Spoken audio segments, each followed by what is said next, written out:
सास बहू का झगड़ा। अनामिका की सास पुष्पा अपनी बहू को कुछ खास पसंद नहीं करती थी और इसीलिए दोनों सास बहू में आए दिन झगड़ा होता रहता था। सास बहू के झगड़े के चक्कर में अनामिका के पति मोहित की जिंदगी मुश्किल में पड़ गई थी।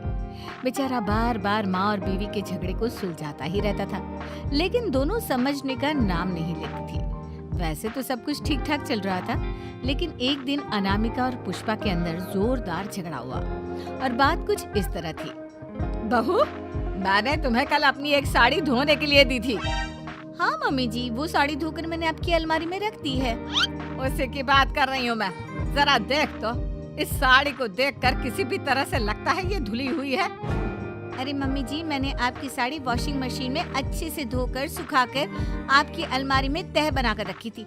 आपके तो नखरे खत्म ही नहीं होती। अरे कैसे बात कर रही है मुझसे? मेरे नखरे? अरे मोहित, जरा ये देख तो, ये साड़ी धुली हुई लग रही है क्या? अरे मम्मी, जब अनामिका कह रही है कि उसने साड़ी धोई थी तो मान लो ना। हर बात पर झगड़ा करना जरूरी है क्या? क्या है ना मोहित, तुम्हारी माँ को तो मेरे हर काम में नुस्ख निकालने की आदत पड़ गई है। जब तक दो चार खरी खोटी सुना नहीं लेती ना, इनका दिन नहीं निकलता। अरे चुप कर, वो होकर मुझे जवाब देती हो। एक तो गंदे कपड़े उठाकर अलमारी में रख दिए, ऊपर से कैंची की तरह कचर कचर बोली जा रही हो। अरे मम्मी जी, आपको समझ में नहीं आता क्या? मैंने साड़ी धो कर रखी थी। तो फिर इतनी गंदी क्यों लग रही है? मुझे क्या पता मम्मी जी, आप इस पर इस तरह तेल और घी की चिकनाई के दाग लगाकर लाएंगी तो ये मेरी जिम्मेदारी थोड़ी ना है। अरे तो हाथ से धोना चाहिए था ना। मैं आपकी बहू हूँ, नौकरानी नहीं जो एक कपड़ा रगड़ रगड़ कर हाथ से धो दूंगी। आपको पहननी है तो पहनिए, नहीं तो रख दीजिए। तुझे तो मैं अच्छी तरह बताऊंगी, मुझे जवाब देती है। एक दिन सुबह के वक्त, अरे अनामिका, मेरी व्हाइट शर्ट कहाँ है? आज ऑफिस में बहुत बड़ा प्रेजेंटेशन है और मुझे वो व्हाइट शर्ट पहन कर जाना है। मुझे पता है, आपने मुझे 2 दिन पहले ही बता दिया था और आपकी शर्ट मैंने धोकर अच्छी तरह आयरन करके अलमारी में लगा दी है। जाइए वहाँ से ले लीजिए। अनामिका, ये तुमने क्या किया? ये देखो, शर्ट पर लिपस्टिक का दाग लगा हुआ है और ये तो एक जगह से जल भी गई है। नहीं नहीं मोहित, ऐसा नहीं हो सकता। मैंने तो तुम्हारी शर्ट ठीक से इस्त्री करके अलमारी में लगाई थी। तो फिर ये जल कैसे गई अपने आप? अलमारी में लटके लटके थोड़ी ना जल जाएगी। मोहित, मुझे अच्छी तरह याद है। देखो, अपनी गलती को छुपाने की कोशिश मत करो। और अगर शर्ट जल भी गई थी तो तुम्हें पहले बताना चाहिए था ना। मैं नई शर्ट लेकर आ जाता। अब ऐन वक्त पर शर्ट कहाँ से लेकर आऊं? मेरा इतना इम्पोर्टेंट प्रेजेंटेशन था, सब खराब हो जाएगा। अरे बेटा, क्यों परेशान होता है? ये देख, मैंने तेरे लिए पहले से ही एक नई व्हाइट शर्ट ला कर रखी है। लेकिन मम्मी, आप मेरे लिए व्हाइट शर्ट क्यों लेकर आई? अरे मुझे पता था तेरा प्रेजेंटेशन होने वाला है और अपनी इस बहू पर तो मुझे बिल्कुल भी भरोसा नहीं। क्या पता मेरी साड़ी की तरह तेरी शर्ट भी गंदी करके रख देती। और देख, वही हुआ ना। बेटा, सारी टेंशन छोड़ और ये नई शर्ट पहन कर जा। थैंक यू मम्मी, आज तो आपने बचा लिया मुझे। कुछ दिनों के बाद, अरे अनामिका, जानती हो, ऑफिस में मेरा जो दोस्त है ना अमर, आज उसका बर्थडे है और उसे तुम्हारे हाथ का चॉकलेट केक बहुत पसंद है। थोड़ा सा बनाकर टिफिन में रख दो ना प्लीज। हाँ हाँ, क्यों नहीं, मैं बहुत अच्छा केक बनाकर आपके दोस्त के लिए रख दूंगी। तुम्हारे हाथ का खाना खाकर तो वैसे ही मेरे ऑफिस के सारे लोग इतनी तारीफ करते हैं, क्या बताऊं। आप प्लीज एक अच्छा सा केक और बना दो, मेरी तो ऑफिस में शान बढ़ जाएगी। अनामिका केक बनाने के लिए रख देती है। पुष्पा चुपचाप जाकर उस पे ढेर सारा नमक डाल देती है। देख अमर, तेरी भाभी ने तेरे लिए चॉकलेट केक बनाकर भेजा है, तुझे बहुत पसंद है ना? यार, तू बहुत किस्मत वाला है, भाभी इतना अच्छा खाना बनाती है और साथ में केक भी। वैसे भाभी को थैंक यू बोलना। थैंक यू बाद में, पहले तो ये केक खा कर देख। बहुत मेहनत से बनाया है अनामिका ने। अरे यार, इस केक में तो बहुत सारा नमक है। लगता है भाभी ने शक्कर की जगह खूब सारा नमक डाल दिया है। अरे मोहित, तू तो अपनी बीवी की कुकिंग की बहुत तारीफ करता फिरता है। जरा पूछना अपनी बीवी से, केक में नमक कब से डलने लग गया।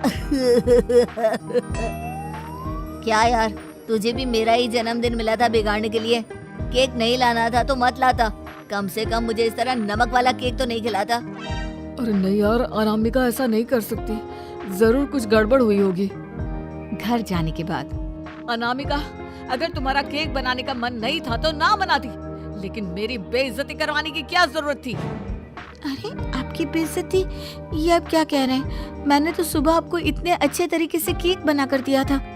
हाँ, लेकिन उसमें इतना सारा नमक डाल दिया था कि आज ऑफिस में मेरा अच्छा खासा मजाक बना है। मेरे सारे दोस्त हंस रहे थे मुझ पर। अरे बेटा, मैंने तो तुझे पहले ही समझाने की कोशिश की थी।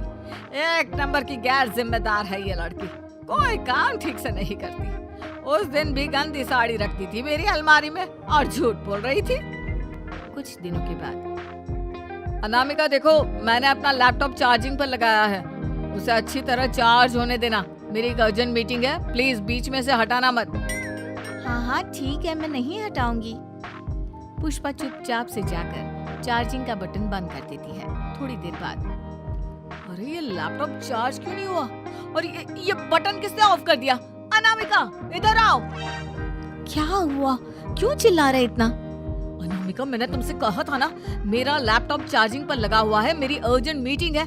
तुमने इसका स्विच ऑफ क्यों कर दिया? अरे मैंने ऐसा कुछ नहीं किया, मैं क्यों स्विच ऑफ करूंगी? कुछ दिनों से देख रहा हूँ अनामिका, तुम मेरा हर काम बिगाड़ देती हो। देखो, ये अच्छी आदत नहीं। कम से कम तुम्हें इस बात का तो ध्यान रखना चाहिए था कि मेरी कितनी इम्पोर्टेंट मीटिंग थी। अब क्या करूंगा मैं? आई एम सॉरी मोहित, लेकिन सच में मैंने जानबूझकर कुछ नहीं किया। अगर जानबूझकर नहीं किया तो क्या सब कुछ अपने आप हो जाता है? कभी मेरी शर्ट जल जाती है, कभी केक में नमक डल जाता है। आप मेरी बात क्यों नहीं सुनते? मैंने जानबूझकर कुछ नहीं किया। फिर से वही बात। अरे कितनी बार तुम्हें समझा चुका हूँ, इस तरह मेरा काम बार बार मत बिगाड़ा करो। तुम जानती हो मुझे कितनी प्रॉब्लम होती है। ऑफिस में तो पहले ही बेइज्जती करा चुकी हूँ, और अब ये मीटिंग, ये भी मेरे हाथ से निकल गई।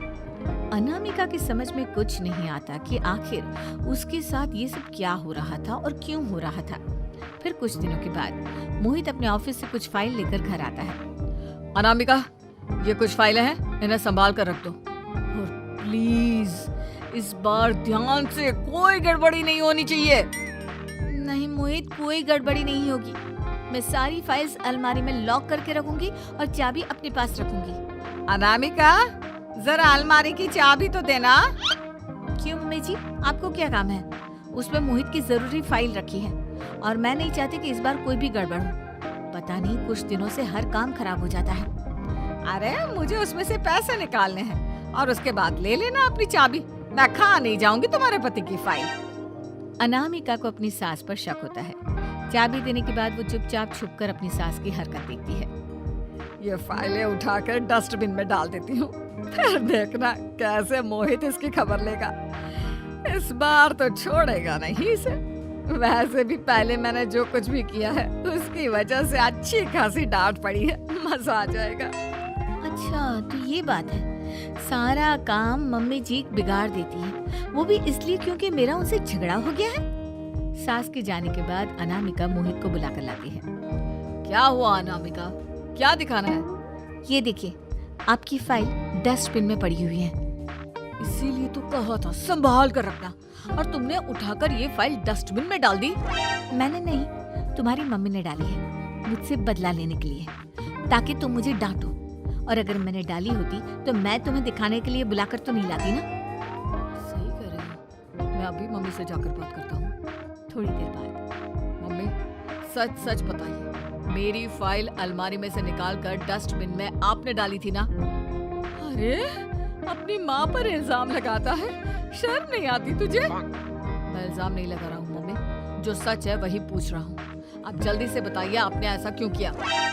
अरे तो क्या करती, तेरी बीवी मुझसे झगड़ा करती है, उल्टे सीधे जवाब देती है, मुझे उससे बदला लेना था। अरे मम्मी, लेकिन आप दोनों के झगड़े के चक्कर में मेरा कितना नुकसान हुआ है, ये कभी सोचा आपने? मम्मी जी, अगर आपका बदला पूरा हो गया हो तो आइंदा ऐसी कोई हरकत मत करना, क्योंकि अब आपकी सच्चाई हमारे सामने आ चुकी है।